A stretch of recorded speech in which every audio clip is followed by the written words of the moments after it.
আজ লেখক হিসেবে আমি একটা বুক রিডিং করব, মানে আমার নিজের বইয়ের থেকে বুক রিডিং। নতুন বই, অনেকে পড়ে ফেলেছেন, শেয়ার বাজারের 7 কাহন।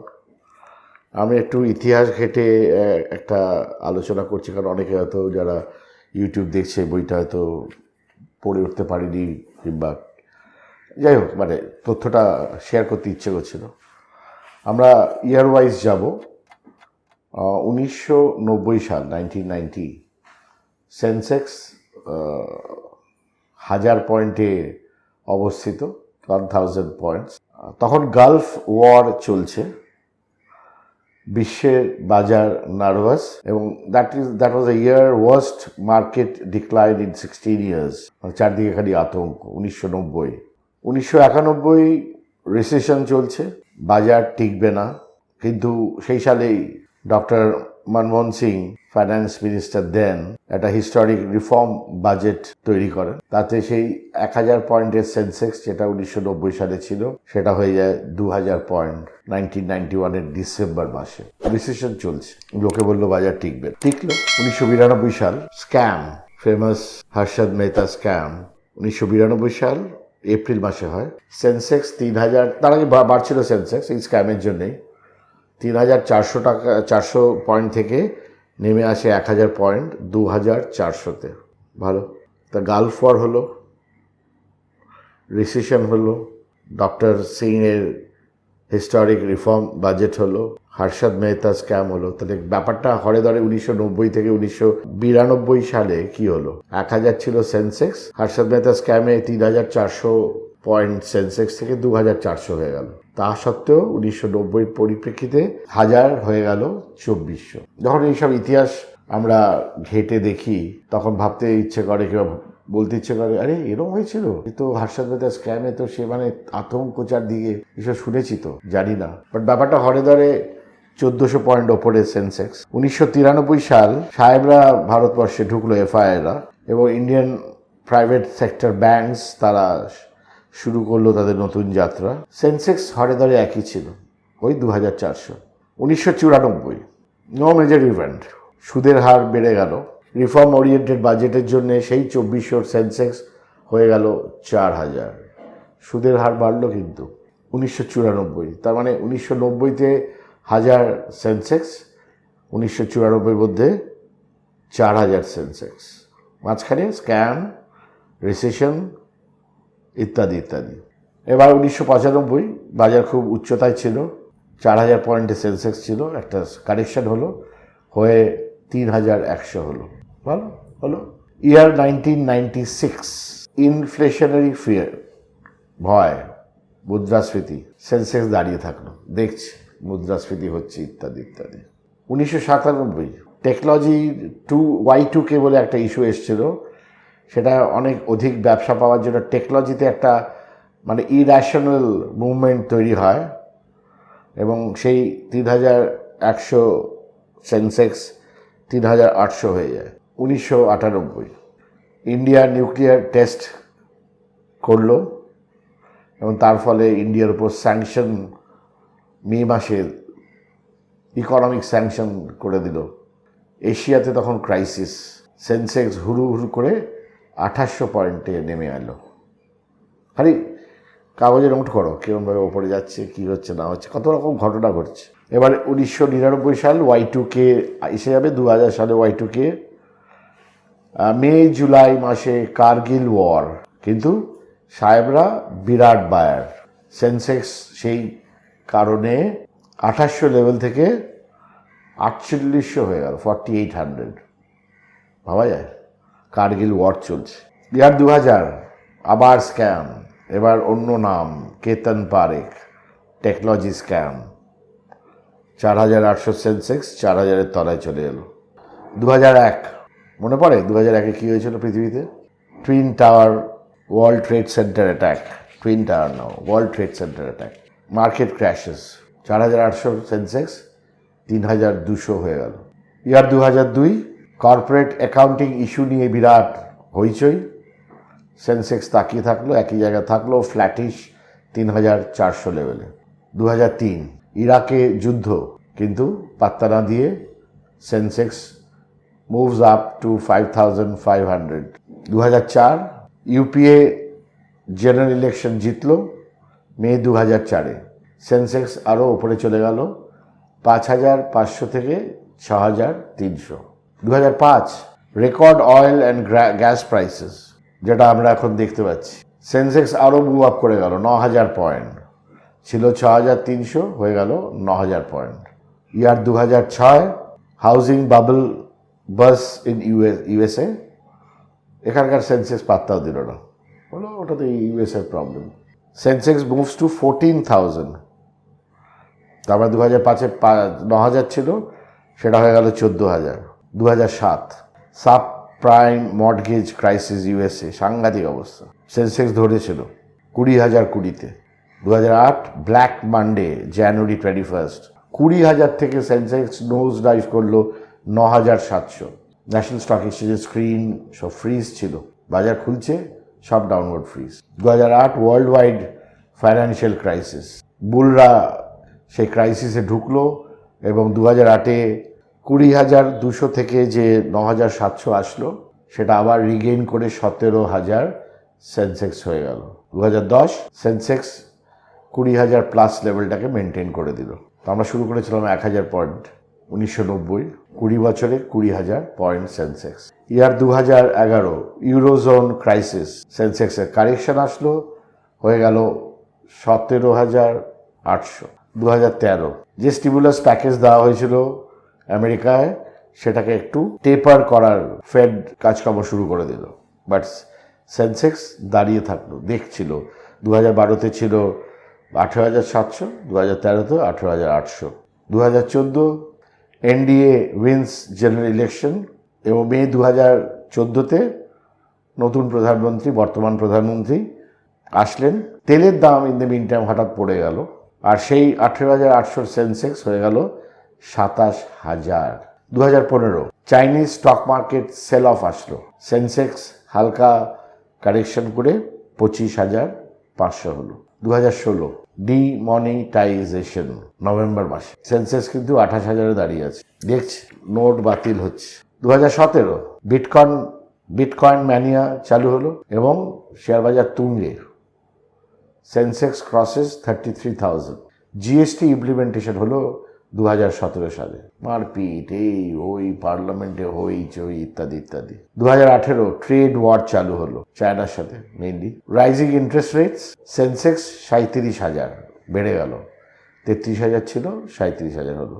2019 ইন্ডিয়া জিডিপি কন্ট্রাক্টস, কিন্তু সেন্সেক্স মেনটেন করলো 38,000।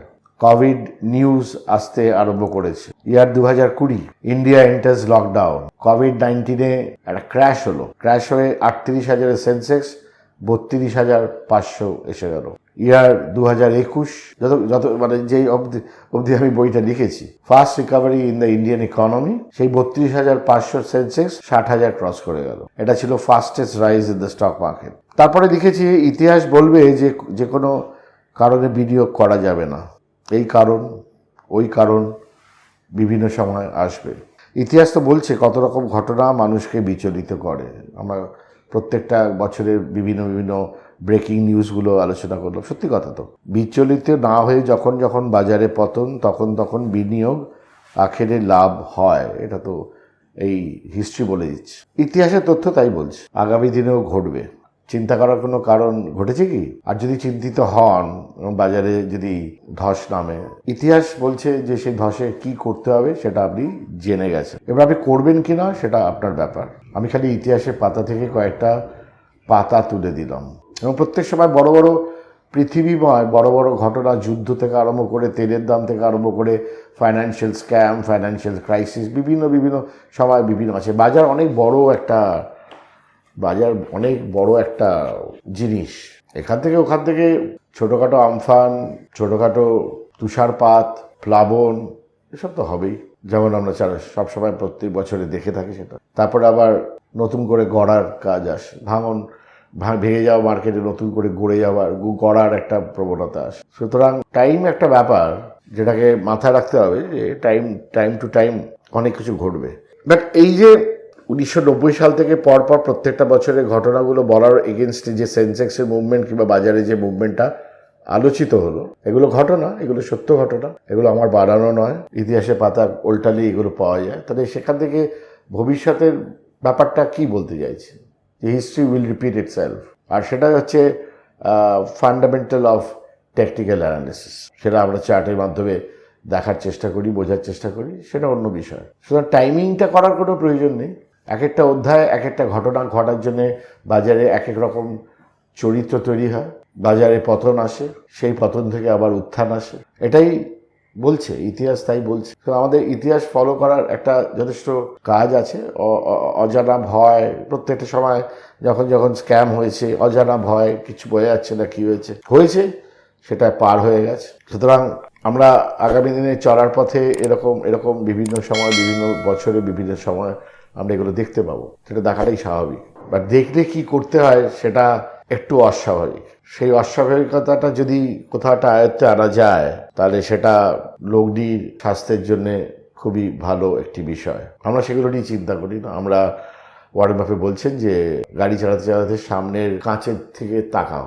রিয়ার ভিউ মিররটা দেওয়া হয়েছে মাঝে মাঝে পেছনে রিয়ার ভিউ মিরর দিয়ে তাকাবার জন্য, বাট ওটার দিকে তাকিয়ে গাড়ি চালানো যাবে না।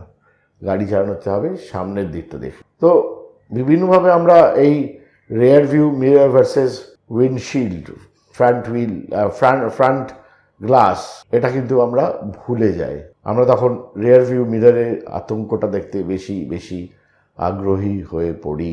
আমরা কোভিডের সময় রিয়ার ভিউ মিরর দেখেছি, যারা সামনের দিকে কাঁচ দিয়ে দেখেছে তারা গাড়িটা চালিয়ে বেরিয়ে গেছে। তো এই চ্যাপ্টারটা ভাবলাম আলোচনা করি। যে কোনো সময় এরকম ঘটনাগুলো আসে, তাতে আমরা আতঙ্কিত হয়ে পড়ি। সেটা যে আতঙ্কের বিষয়বস্তু নয়, সেটা নিশ্চয়ই 20 বছরের ইতিহাস, 21 বছরের ইতিহাসে প্রমাণিত যে আতঙ্ক মানে কিছু নেই। So time is a great healer, but don't try to time the market. Time to time অনেক রকম এই টাইপের অ্যাডভার্স ইভেন্টস আসবে।